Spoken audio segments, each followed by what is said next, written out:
Hi everyone, welcome back to CMN 201. This is for our class for Thursday, the 7th of December, where we are viewing our very last film of the semester, which happens to be Get Out from 2017. So I chose this film to represent the 2010s, and I was able to find a link that you can use to stream the film. As you know, it's becoming increasingly more difficult to find links.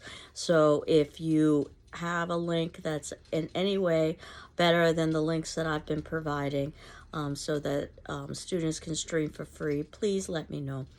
But at least as of this point, it seems that I've been able to find links for all of the films in the semester, though certainly you can watch these films through your own streaming services. They're also on reserve in the GCC library as well as DVDs. And as you know, our final project is going to be due next week. That will be December 14th, though certainly I encourage submission of earlier final projects. And we also have our final examination on December 14th. So what I will be doing, if we were meeting in person, you would have approximately 2 hours to take this final. Since we're doing it online, you'll have 24 hours to do this final, but I don't anticipate that you should be spending more than 2 hours or so working on the final. What I'll do is I'll post a series of essay questions that you could choose from, and then ask you to synthesize some of the elements that we've been talking about over the course of the semester. It'll be open book, open notes, so you can utilize things like our class notes. And I know I've fallen a little bit behind with the discussion questions, but I plan on catching up this weekend. And that said, if I post the final at 6 p.m. on the 14th, the final would be due by 6 p.m. on the 15th, which happens to be a Friday. So you would have 24 hours for you to send the final, much like you are sending your journals and final projects to my email via PDF. And certainly you can utilize your journal responses as well for the final examination. As you know, last class I had us watch 28 Days Later, and as you could see, it definitely is a film that, much like Night of the Living Dead, serves as a critique of media and government and the military and consumerism.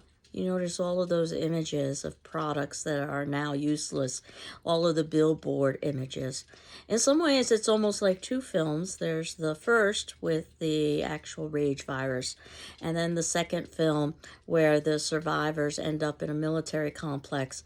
And what we see is that the military complex survivors are much more brutal and filled with much more, let's say, rage than certainly anything that could be seen through the infected, because at least the infected aren't consciously engaging in behaviors that the military is, where they've decided that ultimately the rules of civilization have been eliminated and they are going to repopulate, and that means that they need women.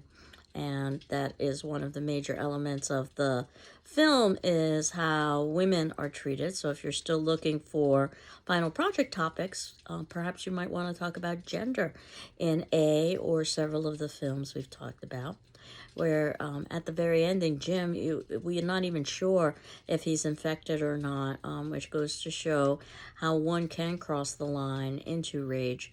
But of course, he's justified because he's trying to protect Hannah and Selena.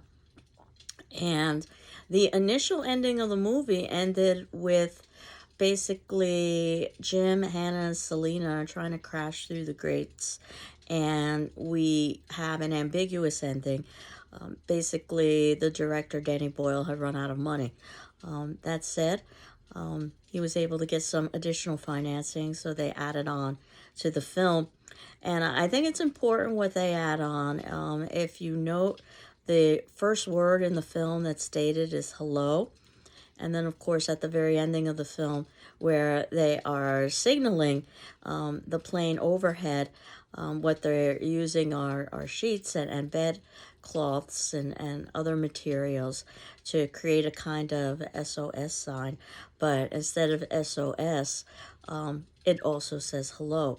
And of course, when Jim is dreaming prior to them displaying their sign, we see how hello could so easily be hell. Those are the first 4 letters of the word hello. Yeah, the first 4 letters. So basically, hell is being alone, and hello is about community and finding others. And that idea of community is how those individuals are able to survive by basically forming this kind of new family. We see that that they need to do so for survival, and in their new family, some of the differences of the past disappear. Things like ethnicity, for instance, or even class structures. You got Selena, who's a chemist, and of course Jim is a bicycle courier. We see how they become these kind of surrogate parents for Hannah when her father dies. And it's perhaps one of the most heartbreaking scenes of the film, is that his death seems so needless. It's just a horrific accident.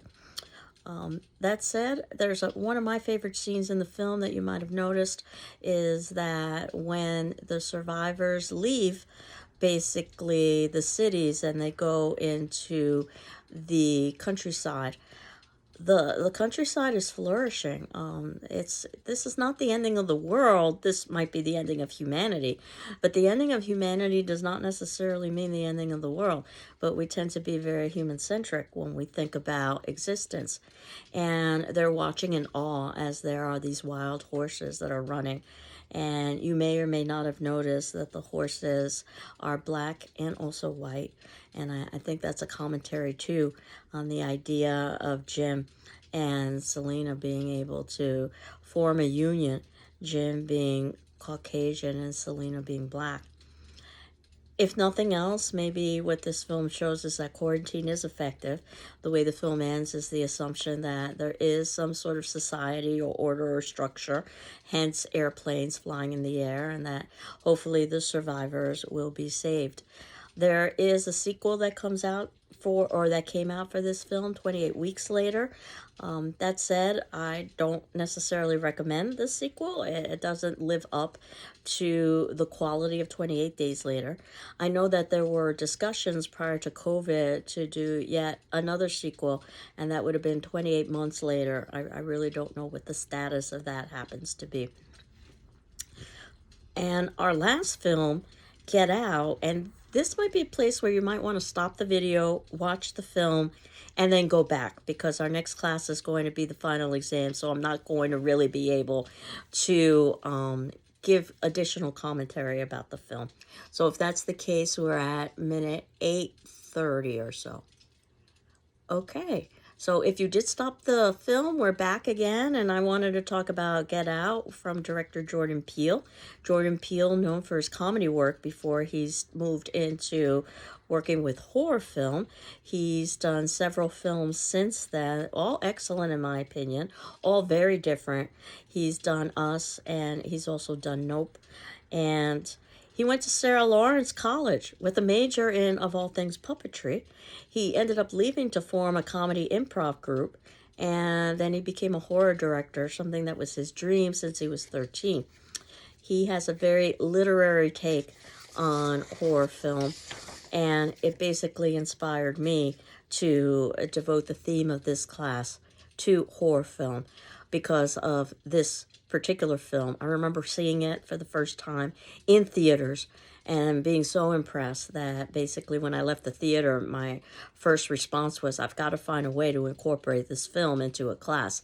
And hence this class with this theme was the result. The film won an Academy Award for original screenplay. Those are not the kinds of things that happen too frequently with horror film. And Jordan Peele being the first black winner, so very important historically.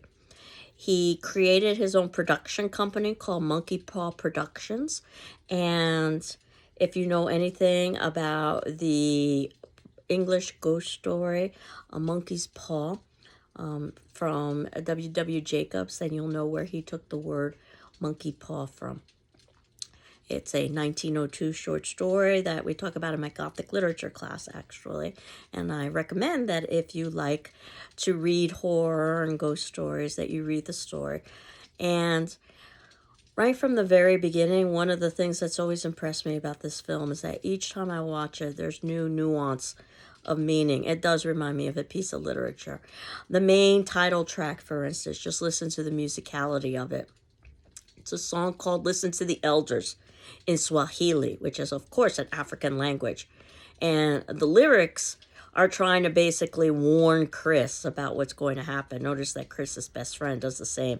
And, of course, we initially dismiss it as being outlandish, and it turns out that it's not outlandish. The song Redbone by Childish Gambino, that literally says stay woke in the lyrics, is part of what this film is about a woman breaking trust in a relationship. And it's no surprise, that one of the reasons why this film was so important is because of the lack of African-American representation in horror film.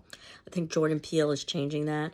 And if Jordan Peele continues with making films at the pace he is at, he says he's got at least 3 or 4 more in his head, then I suspect that perhaps the next theme for this class might be about his horror films, not just horror film in general.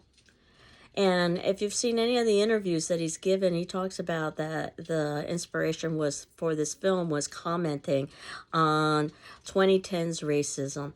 Of course, with the election of the first black president of the United States, Barack Obama, there was conversation that perhaps we had become a post-racial world. Sadly, as we are now in 2023, we see that as the exact opposite of what happened, now that we are watching the backlash of that. And Peele is very clear that the real American monster is racism and our history of slavery. And that's something that definitely is illustrated within this particular film. A kind of modern slavery, if you will, where Caucasians are taking literally over the bodies of blacks. Note the punning of the title with Get Out. I mean, obviously Chris should get out. He shouldn't be there. But also this idea of get out, like when you oftentimes say something in disbelief. I mean, this kind of racism can't still exist. And oh, yes, it does. And also the idea of getting out the message, which is part of what Jordan Peele wants to do. In the beginning, we see a black character is completely out of his element in white suburbia. And, of course, then we are introduced to Chris Washington, no less. Washington being perhaps one of the most iconic names in the United States, being the name of the first president of the United States. And think about how much was stolen during slavery, not just freedom, not just labor, but even names. So that Chris's name is very much an anglicized name. And Chris is a photographer, so he's known for documenting things. It's a theme that Jordan Peele has in his films. If you watch Nope, there definitely is commentary about documentation, the need to document, to verify. And that kind of gets us back a little bit to Blair Witch. But nevertheless, Chris can see in a way that others can't, so because he is a photographer. And when he visits his Caucasian girlfriend's family, who happen to be incredibly affluent, he's introduced to the collector father. And note that the father is indeed a collector. He's collecting black bodies, as Chris will find out. And the girlfriend, Rose Armitage, are collecting treasures, in effect. Black, mostly men, but not always men. Lots of foreshadowing at the beginning of the film that you wouldn't necessarily catch unless you actually watch the film in its entirety. Chris cuts himself, for instance, when he's shaving with white shaving cream. There's a lot of black and white imagery in the film. This idea of him cutting himself and bleeding, a little bit of foreshadowing of what's going to be occurring later on in the film. Rose is in a bakery selecting sweets to consume, almost the way that she thinks of blacks as something that can be consumed consumed and used. The father, when Chris visits, talks about how Chris should avoid the basement because that's where black mold is. And this is how the father thinks of the African American community. We see images of prey, whether it be stuffed deer or stuffed lions. Again, the idea that African Americans are animals and that they are a kind of prey, if you will. And the premise is to try to create the perfect human, which is actually the science of eugenics, and talking a little bit about breeding physicality and intellect. The idea is that blacks have physicality, Caucasians have intellect, at least according to the Armitages. And they form this society called the coagula. It comes from the word coagulate, which means to transform. And that's exactly what they're trying to do. We learn a little bit about Chris's backstory, about how he's paralyzed by fears. He's watching TV. Perhaps that also is a commentary about how to basically provide a sense of comfort to the masses, is to offer television as a kind of opiate, if you will, to drug the masses. Lots of irony in this film.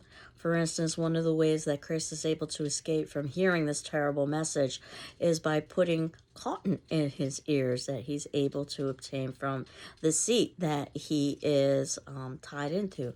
And of course, cotton has a long history with slavery. And the idea that Chris can subvert the idea of cotton so that now it's something to his benefit rather than to his detriment.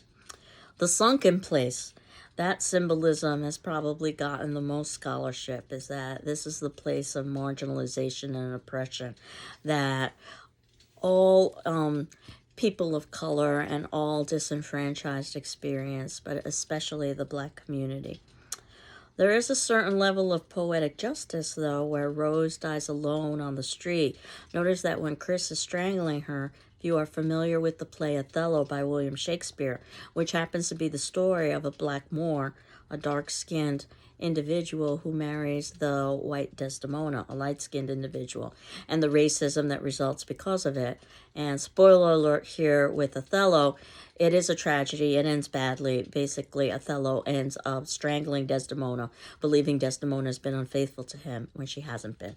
Othello's been manipulated by his supposed best friend, in part because of racism, but other reasons as well. So Jordan Peele would have been very well aware of Othello and would have given us that strangulation scene where Chris is strangling Rose, but Chris can't go through with it, and ultimately leaves her to die alone in the street. And this sense, that a black person is trapped or controlled in a white person's mind or a white person's world is really the bigger message that occurs here. And even the individual who wants to inhabit Chris's body, literally he says he's blind, which would mean that he's probably colorblind, which I think is also a commentary about people who say they're colorblind and maybe even are colorblind are still inflicting harm and injustice upon the black community just because of the injustices of the system itself, and that results in privilege for some and for challenge for others. And the idea that Chris ultimately has a happy ending is not necessarily the way the film was going to end. There was an alternate ending. And Jordan Peele talked about that he felt that it wouldn't be appropriate because Chris deserves to live after everything that he's gone through, and it's too much of a common trope to have the black character be killed. So that said, you could watch the alternate ending. I've included it below. It's just a few minutes long on YouTube, where instead of being rescued by his friend, Chris is instead confronted by the police and is incarcerated. And we see when he's having his final conversation with Rod that he's surrounded by other prisoners who are also black males who are also having conversations within prison. I think a great commentary on the justice or perhaps injustice system that exists and the incarceration that exists, the incredibly high levels of black men. So what is it like to be black in the United States? That's what Jordan Peele wants us to see. Hence the theme of seeing is so important. Again, Chris is a photographer. And what it means is that there's constant, either obvious or subtle racism. And even this quote, happy, unquote, ending is undermined because while Chris is saved by Rod, the idea is that Chris still has to return to a racist society that's filled with injustice. So, being subjected to microaggressions and macroaggressions, micro being very small insults. We see how that happens so often with Chris, particularly when he's at the dinner party and he's asked about things like his physical or his sexual abilities. And then much less obvious, or much more obvious, when we've got the actual attempt to take over his mind, in effect. And again, you can see that as a symbol for Caucasian society trying to remove any kind of cultural identity of African Americans or any other persons of color in order to assimilate, if you will. So I had suggested that you read horror film Spooky Sounds and Colors of Fear because it talks about the importance of sound and color in horror film. You might have noticed this in 28 Days Later. It has actually a superb soundtrack, and it deliberately uses silence and then loud noise. For instance, when the car alarm goes off at the beginning in order to jolt and disorient the audience. We've talked about the importance of sound before with other films, Psycho, for instance, or Halloween, with these iconic soundtracks. And color as well. And then obviously, the idea of Get Out is specifically about racism because of color. But we've also seen how color imagery can be used throughout film. And we talked about some of the ways that contemporary film is different because it's able to use a color stock as opposed to black and white, and that gives a very different feeling to it. In our Nightmares book, if you're curious, there's a great filmography at the end. We've only just touched on a few films. What I try to do is to select a film from each decade that would represent the fears and anxieties of that particular time, though you could probably extrapolate those fears and anxieties to our contemporary times as well. But if you wanted additional viewing choices that are recommended by our textbook, then you probably want to look at the filmography. And of course, this being a media class, there are lots of cross-platforms involved with horror film. We talked about so many of these horror films originated as novels, though sometimes it could be the exact opposite. Halloween actually started as the screenplay, and then after the film was released, it was turned into a novel, but that's much more rare. And texts like Dracula, for instance, are iconic, and yes, because of film, but also because of their novels. And The Exorcist started as basically a New York Times bestseller. Radio, and if you want, we haven't really touched on the idea of some other media forms like radio or television or video games. But think about the importance of film with video game and video game and the importance of film, particularly in terms of some genres of horror film. I think about zombie films, for instance. Television as well, when you think about the idea of how even something like a film like The Exorcist has been remade into a television serial. And radio, if you think about the old days of radio plays, and this was before television, and this was in the early days of film, where radio plays would use suggestion and audio to try to scare an audience. And perhaps one of the most horrifying broadcasts had to do with something that was done by Orson Welles, and it was called War of the Worlds, and this was in the very early days of radio. It was a story that was adapted by H.G. Wells. No relation, they just happen to share the same surname. Basically, H.B. Wells' story of War of the Worlds is about a Martian invasion onto Earth. And what Orson Welles did was he adapted that novel and he turned it into a radio play that sounded like it was a news broadcast and happening in real time. And the way that it was promoted was that while there was a disclaimer at the beginning, there were no other disclaimers afterwards, so that if someone had tuned in late, and Orson Welles was hoping that they would, because there was a very famous radio program that was ending a few minutes into the War of the Worlds, so chances are that he would be getting those audience members coming a few minutes late. They wouldn't hurt the warning, and it was so convincing to the audience at the time that they actually thought it was real. There were traffic jams, and the phone lines were clogged, and churches and synagogues were filled with worshipers or were greeting the ending of the world. Some people even committed suicide, thinking that that would be the better of the alternatives than ultimately being subjected to enslavement by Martians. And of course, when you think about Get Out, that's another kind of enslavement. So while we didn't have a whole lot of time to talk about cross-platform, certainly if you wanted to discuss that in a final project, though I suggest that you run your idea by me. Regardless of what you do for your final project, you should find a way to talk about some of the ways that horror film can be interpreted from an academic perspective, and how horror film helps to illustrate what we've been talking about, the fears and anxieties of a larger group of individuals. So, if you are interested in the Black experience in horror film, I have a terrific documentary for you to watch. If you'll remember, we began the semester with a documentary, Nightmares in Red, White, and Blue, in part because it was a documentary that was based on one of our textbooks. This documentary came out in 2019.